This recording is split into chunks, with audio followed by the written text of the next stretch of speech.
हुकूमत सिंध का सेहत के हवाले से और प्रोविंसेस के मुकाबले में काफ़ी अच्छा काम है। इंटरवेंशनल रेडियोलॉजी जो है वो उसमें हमें मुमताज़ करती है दूसरे हॉस्पिटल में, जो कहीं भी पब्लिक सेक्टर में नहीं है। और 30-30, 40-40 लाख रुपए जिस ट्रीटमेंट के लिए लिए जाते हैं वो हम फ्री ऑफ कास्ट यहाँ प्रोवाइड कर रहे हैं। वास्कुलर सर्जरी हमारा हॉस्पिटल पब्लिक सेक्टर में पहला हॉस्पिटल है जहाँ प्रॉपर वास्कुलर सर्जरी का वार्ड है। नाज़रीन, यहाँ आपको बताएं कि शहीद मोहतरमा बेनज़ीर भुट्टो ट्रॉमा सेंटर कराची में इन दिनों एग्जीक्यूटिव डायरेक्टर की हैसियत से बीमार व लाचार इंसानियत की बगैर तफरीक रंग व नस्ल खिदमत में मसरूफ़ दिखाई देने वाले मुल्क के मुमताज़ orthopedic surgeon doctor Mohammad Sabir Memon की न सिर्फ शोबा सेहत में मुल्क की व बैनुल-अक़वामी सतह पर खिदमत काबिल सताइश हैं, बल्कि वह अपने रिसर्च वर्क और गिरां कदर तसानीफ़ पर मुख्तलिफ़ एज़ाज़ात से भी नवाजे जा चुके हैं। डॉक्टर मोहम्मद साबिर मेमन माजी में सिविल अस्पताल कराची और महकमा सेहत सिंध में एडिशनल सेक्रेटरी की हैसियत से खिदमत भी अंजाम दे चुके हैं। डॉक्टर मोहम्मद साबिर मेमन ने अपने कैरियर का आगाज़ कब और कहां से किया और उनका अपने तजर्बात, मुशाहिदात और तिब्बी खिदमत के हवाले से क्या कहना है, ये जानने के लिए देखते हैं शुएब खान की ये खुसूसी रिपोर्ट। आज हम सिविल अस्पताल ट्रॉमा सेंटर में मौजूद हैं। इस वक्त हमारे साथ doctor Mohammad Sabir, chief orthopedic surgeon और बहाली कंसल्टेंट मौजूद हैं। अस्सलाम वालेकुम सर। वालेकुम अस्सलाम। आप सर वियना यूनिवर्सिटी ऑस्ट्रिया में भी डिप्लोमा कर चुके हैं। जी, आर्थोपेडिक्स का एक डिप्लोमा मैंने वियना से किया, एक डिप्लोमा मैंने ग्लासगो से किया आर्टिफिशियल लिम्ब मेकिंग का, फिर मैंने master of surgery in orthopaedics वो कराची यूनिवर्सिटी से किया। सही। और वही मेरा रिसर्च बेस्ड डिग्री थी जी जी, जिसकी वजह से हम अपना गवर्नमेंट जॉब में फिर हम आए, ज्वाइन किया। तो इस्लामाबाद हेल्थ प्रोफेशनल एजुकेशन में भी आपने सर्टिफिकेट हासिल? जी, मैंने एक 6 माह का हेल्थ सर्विस अकेडमी इस्लामाबाद से भी एक कोर्स किया और ये हमारी टीचिंग फैकल्टी के होने के लिए ज़रूरी होता है। तो मैं अब इतना बड़ा इदारा हेड कर रहा हूँ और जो कि रिसर्च और ट्रेनिंग बेस्ड भी है, तो इस डिप्लोमा की मुझे ज़रूरत थी तो मैंने वो भी किया है। मैं अपने मेडिकल रिलेटेड कुछ जो टॉपिक्स हैं, बल्कि मेरी अपनी जो रिसर्च के टॉपिक्स थे आर्थोपेडिक रिलेटेड, वो एक रशियन टेक्निक है लिजारोफ, जिसके ऊपर हमने अपना थीसिस लिखा था। सही। और कई मेरे पब्लिकेशंस भी हैं जो हमने मुख्तलिफ इंटरनेशनल रिकग्नाइज्ड जर्नल्स में छपे हैं और वो हमारी नीड भी होती है हमारे प्रमोशंस और उसके लिए, तो वो सिलसिला भी जारी सारी है। हुकूमत सिंध का सेहत के हवाले से और प्रोविंसेस के मुकाबले में काफ़ी अच्छा काम है और इसको और बेहतर भी किया जा सकता है। हमारी कुछ सर्विसेज हैं जो अंडर यूटिलाइज्ड हैं, जिसको अगर हम मॉनिटर करें तो वहाँ बजट्स हैं, HR है, और लेकिन जितने रिक्वायर्ड पेशेंट्स वहाँ देखे जाने चाहिए और वो बेनिफिट उनका होना चाहिए वो नहीं है उस तरह से।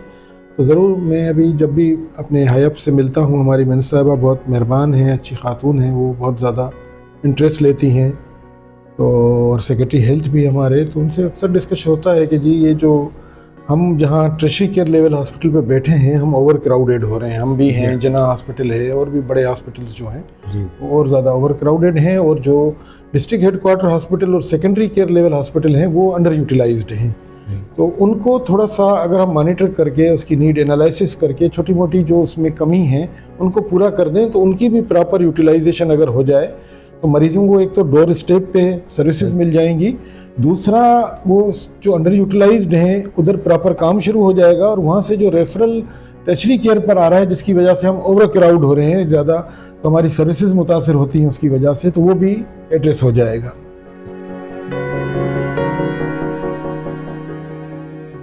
अंदरूनी सिंध देखें, हम जो ट्रामा और हादसाती चोटों की बात करते हैं तो उसमें टाइम बड़ा अहम फैक्टर है, और बहुत सी इंजरीज ऐसी होती हैं जिसको टाइमली मैनेज किया जाना चाहिए। हम गोल्डन आवर्स की बात करते हैं कि पहला जो घंटा है वो गोल्डन आवर है, उसमें अगर मरीज एक मुनासिब जगह पहुंच जाता है जहाँ उसकी ट्रीटमेंट, तो उसके ज़िंदगी और उसके एज़ा को बचाना मुमकिन हो सकता है।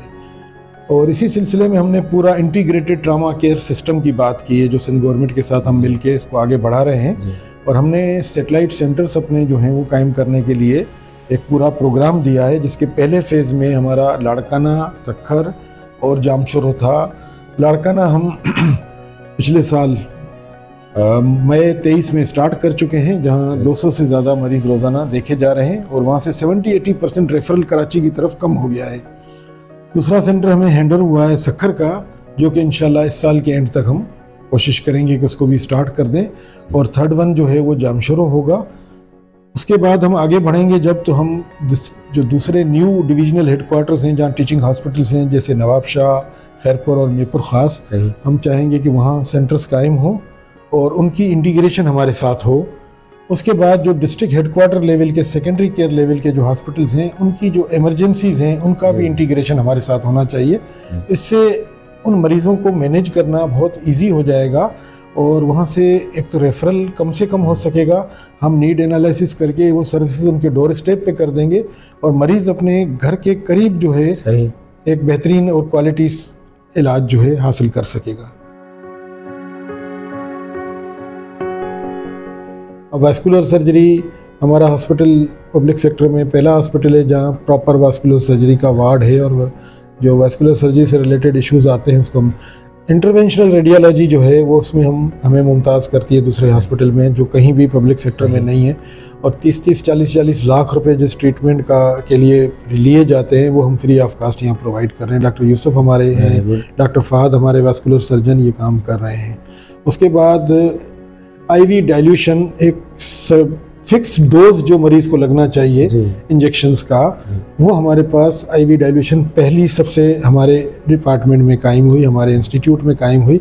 अब सिविल हॉस्पिटल और जनाब भी उसकी तरफ बढ़ रहे हैं, लेकिन वो उससे ये होता है कि एक जो वायल्स का जो वेट के हिसाब से डोज है वो मरीज को जाता है। ये एक साइंटिफिक तरीका है जो ये भी सबसे पहले हमारे पास कायम हुई थी। जी, मैं एक बात और मेंशन करूं, हमारा ये इदारा जो है सिर्फ ट्रीटमेंट सेंटर नहीं है, ये एक टीचिंग हॉस्पिटल है। यहाँ बहुत सारे सर्जन, अभी 100 से ज़्यादा सर्जन कॉलेज ऑफ फिजिशियन के मुख्तलिफ कोर्सों में यहाँ से ट्रेनिंग ले रहे हैं, FCPS और MCPS की, जो कि जाके इंशाल्लाह अपने रिमोट एरियाज़ में सर्विसेज देंगे। इसके साथ साथ हम रिसर्च बेस्ड बहुत सारे इदारों के साथ कोलाब्रेशन में हैं। आगा खान है, फॉरेन की कुछ अमेरिकन कॉलेज सर्जन्स हैं, दूसरे हैं, इनके साथ हम मुख्तलिफ रिसर्च बेस्ड प्रोग्राम में इन्वॉल्व भी हैं। और इन सारी सर्विसेज को देखिए गवर्नमेंट बहुत हेल्प कर रही है। अब तक तो सब कुछ गवर्नमेंट ही कर रही है, लेकिन अब जब हम एक्सपेंशन की तरफ जा रहे हैं तो ये सारे बजट्स गवर्नमेंट के लिए करना मुमकिन नहीं होंगे। तो मैं अब अपने मुखैर हजरात से, जो NGOs हैं, जो CSR एक्टिविटीज़ में शामिल हैं, जो मुख्तलिफ अस्पतालों के साथ ऑलरेडी जुड़े हुए हैं, उनसे मैं भरपूर ये अपील करूँगा कि हमारे साथ भी आके जुड़ें और इन सर्विसेज को बढ़ाने में, इन सर्विसेज को जारी सारी रखने में हमारा साथ दें। ज़कात और डोनेशंस जो हैं वो इस इदारे को दें, ताकि हम इन गरीब मरीज़ों की अच्छी क्वालिटी का इलाज जारी सारी रख सकें। देखिए, हमारा इदारा जो है वो ऑटोनमस खुद मुख्तार इदारा है, जिसको बोर्ड ऑफ गवर्नर सुपरवाइज़ करता है, जिसकी डायरेक्टली मिनिस्टर मैडम अज़रा पेचो साहिबा जो हैं वो चेयरपर्सन हैं, और CM साहब हमारे बोर्ड ऑफ पैटर्न के पैटर्न भी इन चीफ भी हैं। तो बहुत सारी चीज़ें, लेकिन लाजिम बात है गवर्नमेंट की एक लिमिटेशंस हैं। हमारे बहुत सारी स्कीमें हैं जो पाइपलाइन में हैं और जिनकी स्लोली ग्रेजुअली गवर्नमेंट अपनी इस्तात के मुताबिक सपोर्ट हमें करती है। लेकिन ट्रामा एक ऐसी फील्ड है जिसको प्रायोरिटी मिलनी चाहिए। तो मेरी ज़रूर गवर्नमेंट से भी अपील होगी कि वो हमारे मामलात को प्रायोरिटीज़ में देखें, और हम जिस तरह से इंटीरियर की तरफ भी एक्सपेंड करना चाह रहे हैं और वहाँ लोगों को बड़ी नीड है, वहाँ से लाने में 6 से 8 घंटे लग जाते हैं मरीज़ों को कराची पहुँचते हुए, उनकी लाइफ चली जाती है, उनके एज़ा चले जाते हैं। तो ये सर्विसेज जो हैं हम वहाँ जारी सारी रखना चाहते हैं। उसमें गवर्नमेंट से भी अपील है और हमारे मुखैर हज़रात से भी अपील है कि हमारे साथ जुड़ जाएँ, ताकि हम ये सर्विसेज इंटीरियर के रिमोट एरिया में भी प्रोवाइड कर सकें। बहुत शुक्रिया। ठीक सर, बहुत शुक्रिया सर।